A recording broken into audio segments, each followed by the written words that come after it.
Selamat pagi anak-anak. Pagi, Ibu.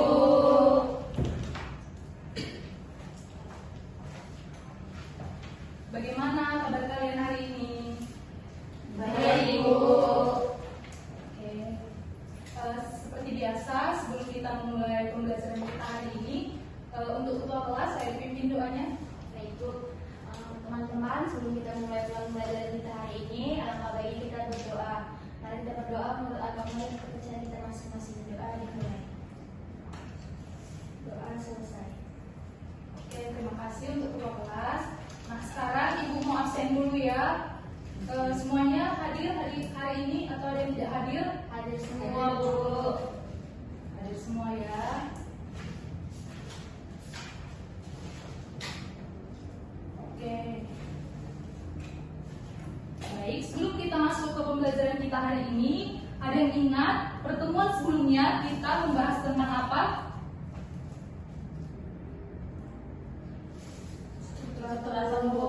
Iya, benar sekali. Pertemuan sebelumnya kita sudah belajar tentang struktur atom. Jadi, Bu harap kalian sudah paham ya bahwa setiap atom itu cenderung ingin mencapai kestabilan seperti halnya dengan gas mulia, yaitu elektron terluarnya itu terisi penuh sehingga memenuhi kaidah oktet dan kaidah duplet. Jadi sekarang Ibu mau tanya, bagaimana cara atom itu mencapai kestabilannya? Ada yang tahu? Saya, Bu. Ya, Cynthia. Ada yang menangkap elektron, ada yang menerima elektron, dan ada yang mengangkat bersama-sama elektron. Iya, benar sekali. Setiap atom itu untuk mencapai kestabilannya itu ada dengan cara menangkap elektron, ada yang mentransfer elektron, ada yang pemakaian bersama elektron, dan ada juga yang elektron valensinya itu bergerak bebas di antara kation-kation logam. Berarti cara atom itu berikatan sama atau berbeda? Berbeda, Bu. Iya, jelas berbeda dong ya. Oke, untuk agar kita tahu di mana letak perbedaan cara atom tersebut berikatan, hari ini kita akan belajar tentang ikatan kimia. Tapi hari ini kita hanya belajar pada perbedaan cara ikatan ion, ikatan kovalen, dan ikatan logam itu berikatan. Nah, adapun tujuan pembelajaran kita hari ini agar kalian mampu membedakan ketiga jenis ikatan tersebut melalui akan ada nanti diskusi kelompok dan pengisian tabel perbedaan pada LKPD. Jadi nanti Ibu akan bagi kalian menjadi dua kelompok, kelompok 1 dan kelompok 2. Nah, setelah itu kalian akan isi tabel pada LKPD yang akan Ibu bagikan, lalu kalian presentasikan ke depan. Oke? Mengerti semuanya? Mengerti, Bu. Oke. Nah, di sini Ibu ada poster. Di poster ini sudah ada ikatan ionik, ikatan kovalen, dan ikatan logam. Nah, Ibu mau kalian mengamati poster ini dalam waktu 1 menit.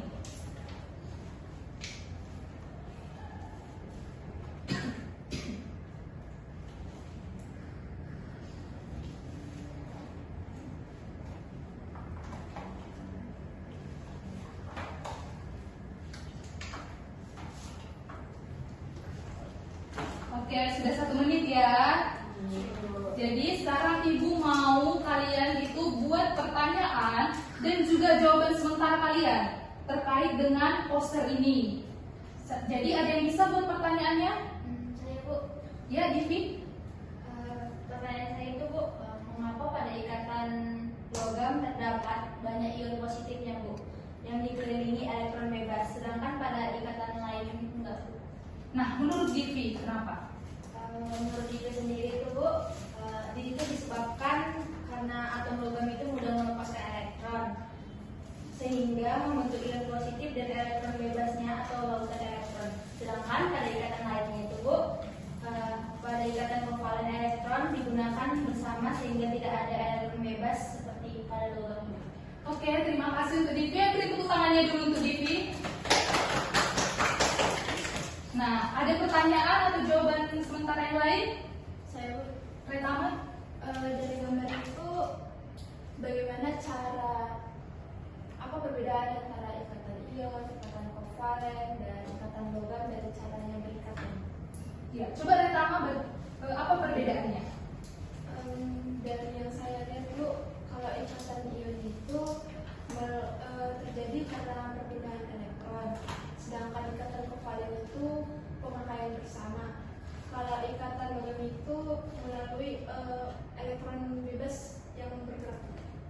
Oke, benar sekali ya. Beri tepuk tangannya dulu untuk Retama. Untuk pertanyaan Givi dan pertanyaan Retama itu sudah sangat bagus. Namun untuk pertanyaan Retama itu mengarah pada tujuan pembelajaran yang akan kita capai hari ini.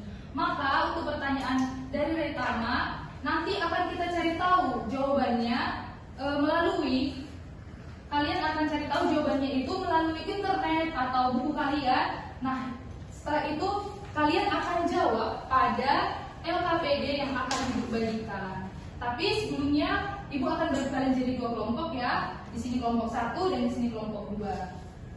Ini untuk kelompok 1 dan ini untuk kelompok 2.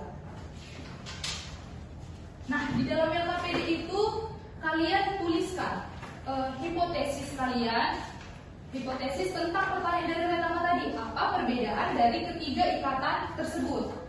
Nanti kalian tuliskan pada LKPD kalian. Setelah itu kalian boleh isi juga tabel pada LKPD kalian, yaitu tabel perbedaan antara ikatan ion, ikatan kovalen, dan ikatan logamnya. Nah, setelah itu kalian berarti udah tahu nih gimana cara atom tersebut itu berikatan. Setelah kalian cari nanti dari berbagai sumber kan. Oleh karena itu, setelah itu kalian jawab nanti hipotesis di lembar terakhir. Nanti akan ada hipotesis kalian. Hipotesis kalian itu diterima, perlu diperbaiki atau bahkan ditolak. Nanti kalian tuliskan alasannya di situ. Sudah mengerti semuanya? Atau ada yang perlu ditanyakan? Tidak ada ya, oke. Sekarang Ibu kasih kalian waktu 4 menit untuk menjawab LKPD kalian.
Gimana kelompok 1? Ada yang perlu ditanya?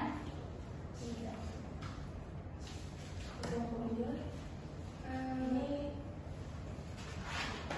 Ini berapa itu?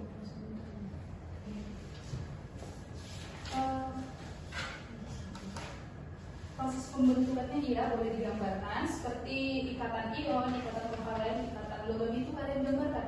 Di mana proses pembentukan antara ikatan ion, ikatan kovalen, dan ikatan logam. Contohnya di ikatan ion itu proses pembentukannya kan tadi ada yang memberikan elektron, ada yang menangkap elektronnya, itu kalian tuliskan di proses pembentukannya ya. Saya Bu, Oke, ada lagi yang mau ditanya? di bagian ciri elektron itu setelah kami cari dari internet, bagaimana maksudnya dari elektron bebas itu gimana? Elektron bebas pada ikatan logamnya. Nah, elektron bebas pada ikatan logam itu artinya elektron-elektron tersebut tidak hanya diikat oleh mereka itu tidak diikat oleh satu atom saja. Mereka itu bergerak bebas di antara kation-kation logamnya. Sudah mengerti Retama? Nomor 1. Ada yang perlu ditanyakan?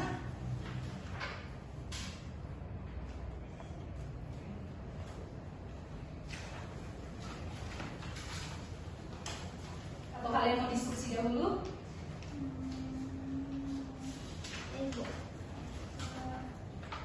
kalau sama-sama butuh elektron supaya stabil Bu, kenapa ikatan ion itu berpindah tapi kok kalian dipakai sama? Sebenarnya ikatan ion, ikatan kovalen, dan ikatan logam itu tujuannya memang ingin mencapai kestabilan. Seperti yang Ibu bilang, seperti yang sudah kita pelajari di awal tentang struktur atom, bahwa mereka ingin mencapai kestabilan seperti gas mulia. Namun cara caranya itu berbeda. Kenapa ikatan ion itu berpindah sedangkan ikatan kovalen itu terikat? Pada ikatan ion itu terjadi antara atom logam dan atom non-logam. Atom logam itu cenderung itu melepaskan elektronnya, sedangkan atom non-logam itu cenderung menangkap elektron. Nah, ikatan ion ini kan antara logam dan non-logam. Jadi ikatan ion ini memberikan elektron, sedangkan ikatan non-logam menangkap elektron. Nah, di ikatan kovalen itu terjadi antara non-logam dan non-logam. Jadi ini kan sama-sama menangkap nih. Mereka nggak mau saling melepaskan, sulit untuk melepaskan dan untuk menangkap. Makanya oleh karena itu ikatan kovalen ini mereka itu memakai pasangan elektronnya bersama. Seperti itu. Sudah mengerti, Divi? Itu saja yang perlu ditanyakan. Bu, untuk kaum sepatu itu apakah dijelaskan dari hubungan dengan elektron juga atau cukup sekali saja? Untuk sekarang kita tulis sifat umumnya aja. Tapi sebenarnya sifat umum itu disebabkan oleh sifat elektronnya masing-masing. Kenapa yang bilang? Karena sifat umum ikatan ion itu dan ikatan logam juga itu melepaskan elektron, maka mereka itu mudah menghantarkan listrik. Sedangkan untuk ikatan kovalen itu kan sama-sama menangkap, mereka tidak mau saling jadi memakai pasangan bersama. Oleh karena itu sulit, bahkan tidak menghantarkan listrik. Nah, jadi untuk sekarang kalian tulis sifat umumnya aja. Oke, ada lagi yang perlu ditanyakan? Atau sudah paham?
Kelompok 1 sudah selesai.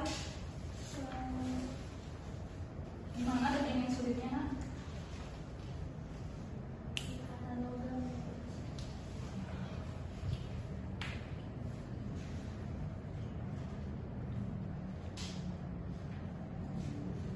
Ini boleh kalian cari, tabelnya boleh kalian cari dari berbagai sumber ya.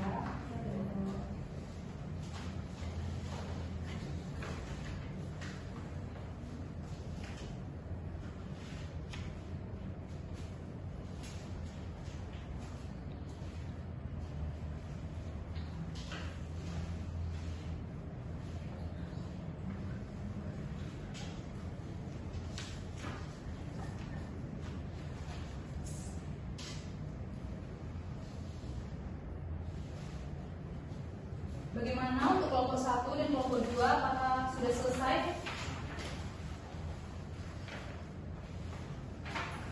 Sudah, Bu. Jika sudah selesai, sekarang Ibu minta kelompok 1 dan kelompok 2 perwakilannya saja untuk mempresentasikan hasil diskusinya itu ke depan. Ayo, boleh dimulai dari kelompok mana?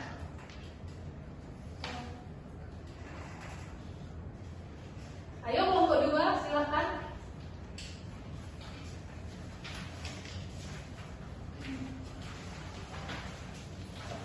Ayo maju ke tama ke depan.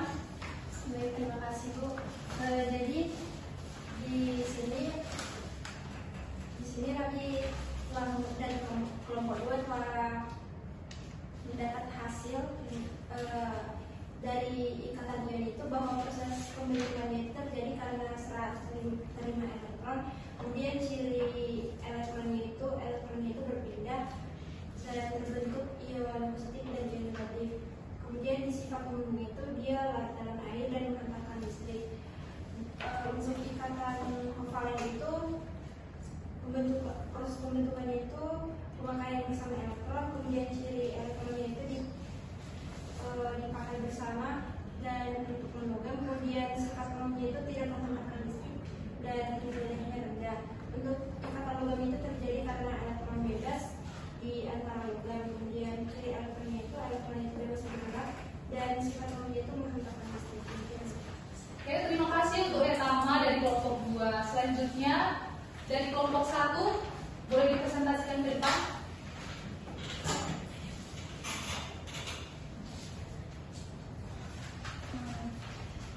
Baik, hasil dari diskusi kelompok kami yaitu untuk jenis ikatan ion, yaitu proses pembentukannya itu Bu serat terima elektron yaitu untuk logam dan non logam. Nah, ciri elektronnya itu Bu elektron berpindah, terbentuk kation dan anionnya. Sifat umumnya itu Bu titik dadanya tinggi, keras, larut dalam air dan menghantar listrik saat cair atau larutan. Nah, untuk yang kedua jenis ikatan kovalen itu proses pembentukan itu pemakaian bersama pasangan elektron yaitu antar non logam Bu. Sedangkan pada ciri elektronnya itu elektron dipakai bersama. Dan untuk sifat umumnya itu titik dadanya terendah, tidak hantar listrik, biasanya itu berupa gas maupun cair. Sedangkan pada jenis ikatan logam itu Bu, proses pembentukannya tarikan antara ion logam dan elektron bebas. Pada ciri elektronnya itu elektron valensi bebas bergerak dan sifatnya itu mengkilap, konduktor listrik dan panas, dapat ditempa ataupun ditarik. Segitu saja. Terima kasih untuk Divi. Ayo beri tepuk tangannya dulu untuk kita semua.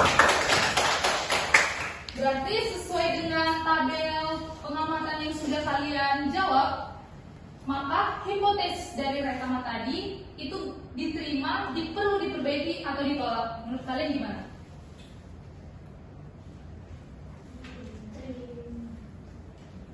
Diterima? Iya, benar sekali. Hipotesis dari Retama itu diterima. Kenapa? Karena sesuai dengan tabel pengamatan yang sudah kalian presentasikan ke depan, bahwa ikatan ion itu terjadi karena adanya serah terima elektron. Nah, ada elektron yang melepaskan sehingga ikatan ion ini dapat menghantarkan listrik. Nah, untuk yang ikatan kovalen itu mereka memakai pasangan bersama elektron sehingga tidak ada elektron yang dilepas, sehingga mereka ini tidak menghantarkan listrik dengan listrik. Lalu untuk ikatan logam itu mereka itu bergerak bebas di antara kation logam sehingga mereka itu penghantar listrik dan penghantar panas yang baik. Oke? Sampai di situ saja. Ada yang perlu ditanyakan? Atau semua sudah paham? Sudah, Bu. Oke, sekarang Ibu minta salah satu dari kalian untuk membuat kesimpulan. Bu, Miranda? Jadi Bu, terdapat 3 jenis ikatan kimia, yaitu ikatan ion, kovalen, logam. Jadi kalau ikatan ion itu Bu terjadi karena perpindahan elektron dari atom logam ke non logam sehingga terbentuk kation dan anion yang saling tarik menarik. Sedangkan ikatan kovalen itu Bu terbentuk melalui pemakaian bersama pasangan elektron. Sedangkan ikatan logam itu terjadi akibat adanya elektron bebas yang bergerak di antara ion logam. Jadi setiap jenis ikatan memiliki karakteristik yang berbeda, seperti titik lele, daya hantar listrik, dan kelarutan itu. Iya, benar sekali ya. Terima kasih untuk Miranda. Maka Ibu tambah sedikit aja. Dari pembelajaran kita hari ini, kita sudah paham bahwa perbedaan utama antara ikatan ion, ikatan kovalen, dan ikatan logam itu terbentuk dari bagaimana perilaku elektronnya. Ikatan ion ini terjadi karena perpindahan elektron dari atom logam ke atom non-logam. Nah, yang memberikan elektron ini akan bermuatan positif dan yang menerimanya akan bermuatan negatif. Nah, untuk ikatan kovalen ini mereka ini berikatan dengan cara pemakaian bersama bersama pasangan elektron antara atom non logam dan atom non logam juga. Sedangkan untuk atom logam terjadi karena adanya gaya tarik menarik antara ion positif logam dengan lautan elektron murni yang bergerak bebas yang disebut dengan lautan elektron. Maka secara keseluruhan perbedaan ini menunjukkan bahwa pada ikatan ion ini terbentuk ion positif dan negatif yang dapat menghantarkan listrik dan memiliki titik leleh yang tinggi. Pada ikatan kovalen, elektron ini terikat dan tidak bebas sehingga umumnya tidak menghantarkan listrik dan memiliki satu titik leleh lebih rendah. Dan pada ikatan logam terdapat elektron bebas yang menyebabkan logam dapat menghantarkan listrik dan panas dengan baik. Oke, sampai sini ada yang mau ditanyakan? Tidak. Berarti semua ibu harus sudah paham ya tentang pembelajaran kita hari ini. Maka untuk pertemuan selanjutnya kita akan membahas tentang bentuk molekul dan gaya antar molekul menggunakan teori bentuk molekul dan gaya antar molekul. Nah, untuk memperkuat pemahaman kalian mengenai materi hari ini, maka ibu akan berikan tugas kalian yang sudah ibu share di grup WA kita. Oke, selesai pembelajaran kita hari ini. Tuh, ketua kelas saya dipimpin doanya. Baik teman-teman, sebelum kita mengambil pembelajaran kita hari ini, diawali dengan doa dan diakhiri dengan doa. Mari kita berdoa menurut agama dan kepercayaan masing-masing. Doa dimulai. Doa selesai. Untuk LKPD-nya boleh ibu. Terima kasih untuk anak-anak ibu semua. Sampai jumpa dan selamat siang. Siang, Bu.